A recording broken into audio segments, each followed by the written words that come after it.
Hey everyone, Tim Schofield here in London at Samsung Galaxy Unpacked, where they unveiled 3 folding phones, a flip and 2 foldables. One of the folding phones is a completely unique design. I'm excited to check it out. Plus, I have the Ultra here, which we'll unbox in a video after this and compare these 2 phones, so be sure to subscribe so you're notified when that goes live. Also, we are almost at 1 million subscribers, so working our way towards it. But anyways, in this video, we're gonna check out the new Galaxy Z Fold 8, which is the wider version compared to the Ultra. Now, I'm definitely gonna put my SIM card in this and use it as my daily phone with update videos. So again, those videos will be coming soon. Also, drop a comment if you have any questions. I'll be down in the comments. So let's get into it. Unboxing the Galaxy Z Fold 8. We'll take a quick look what comes inside, then of course get some hands-on with this brand new unique phone. Let's get started. Here it is, the brand new Galaxy Z Fold 8 from Samsung. Opening up the box. Ooh, they gave me the lavender color, which I think looks really clean. It's kind of like a matte purple. Continuing through, let's see what we get in the box. Pulling this out, you can see we get a SIM ejection tool. And finally, you get a little booklet plus a USB Type-C to Type-C cable. And I know what you came to see, the Galaxy Z Fold 8. Right away, just check it out. You can tell already this is just such a unique form factor. It's going to be just a completely new experience. All right, and for the first time, let's fold it.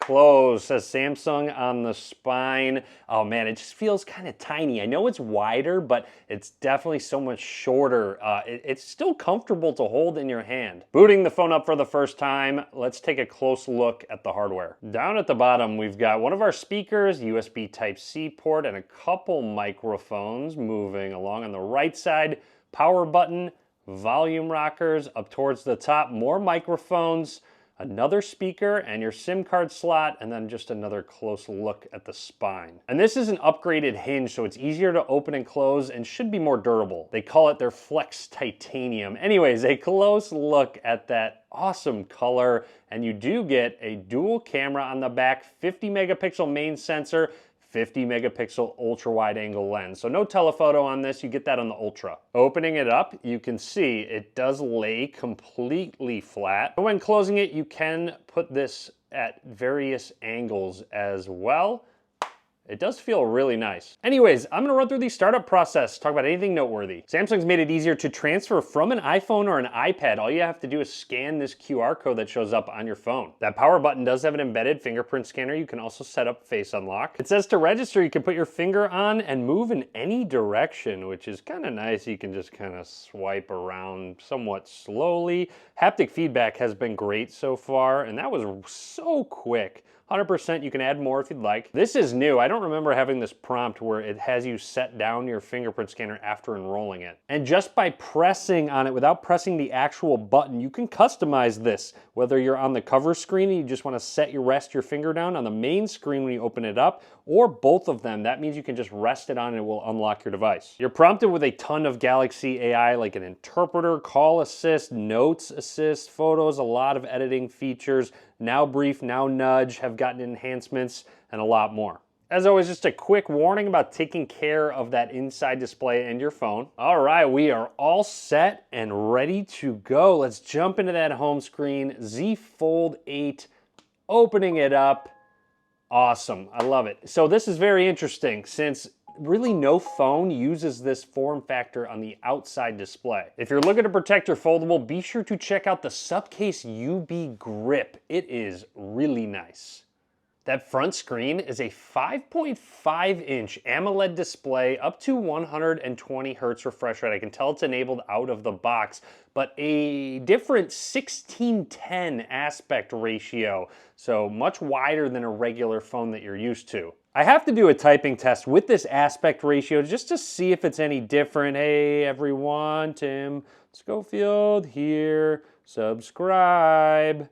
Okay, so while typing, you'll see I made maybe one mistake there. It definitely is a different placement. You kind of have to get used to it being just a little bit wider. And I think like most things, even where fingerprint scanners are, you'll probably get used to it after a few days. Anyways, opening it up, opens to a 7.6-inch inside display at a 4:3 aspect ratio. Yes, 4:3, similar to what you would have seen in really old TV shows. When you hold it like this, it sort of feels like a mini tablet. There are a lot of tablets out there that use this 4:3 aspect ratio. And of course, what's good about it is when you hold it this way, you get less black bars when you watch content. The inside screen is also a 120 hertz AMOLED display. There is now an anti-reflective coating on that inside display, so when it hits certain lighting, it actually does make a difference, especially compared to those old foldables. That'd be a lot brighter. And that crease is still there. You can barely feel it, but it is definitely reduced.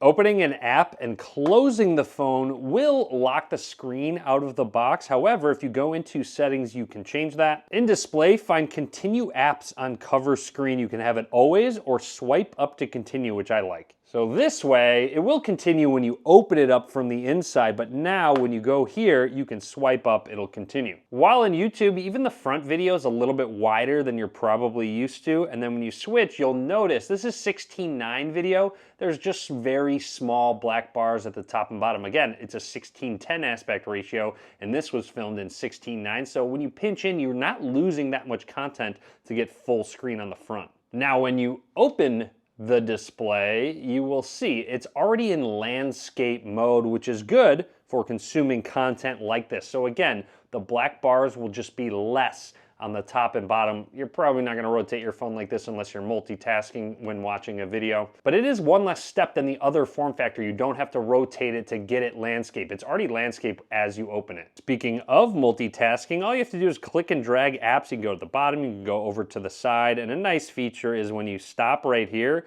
you can now just tap to go back and forth between the apps and use them. Really cool way to actually utilize the multitasking. Anyways, you can also open 3 apps at once in both orientations at once. So again, you have a folding phone, you're going to want to multitask. So let's talk about those dual cameras. Snapping some pictures, very quick shutter speed, which is nice. It does have that 50 megapixel ultra wide as well. You can zoom all the way up to 10 times zoom, and that's it. When in video, you can shoot all the way up to 8K 30 frames per second, so it's nice that this phone gets that 8K recording. And then if you jump over to the Pro video mode, you can take advantage of a ton of different customizations, different frames per second, all the way up to 4K 120 frames per second. And I need to point something out when you take pictures with it after you open the phone. So let's just snap a couple pictures here. This is in portrait mode, which is interesting because you're holding the phone in landscape mode. So you need to flip it to portrait mode physically to get that landscape photo you're looking for. So just something you kind of have to think about. I don't know if that actually crossed your mind at all, but you see those pictures that I just took were actually in landscape, and then it should switch over to the portrait mode. Now, do I think it should be the other way around? No. I think a lot of people take most pictures in portrait mode like so it's good that that's the default. As always, one of the best things is using that cover screen to take pictures with your main lenses. You just stick your hand up, it'll count down, and snap a picture for you. Anyways, a ton more to come. I can't wait to give you further impressions on this folding phone because it is a new experience. Drop a comment. Let me know what you think. If you're liking this form factor, if you think you'll stick with the regular one. Be sure to subscribe. Be sure to give this video a thumbs up. As always, thanks for watching.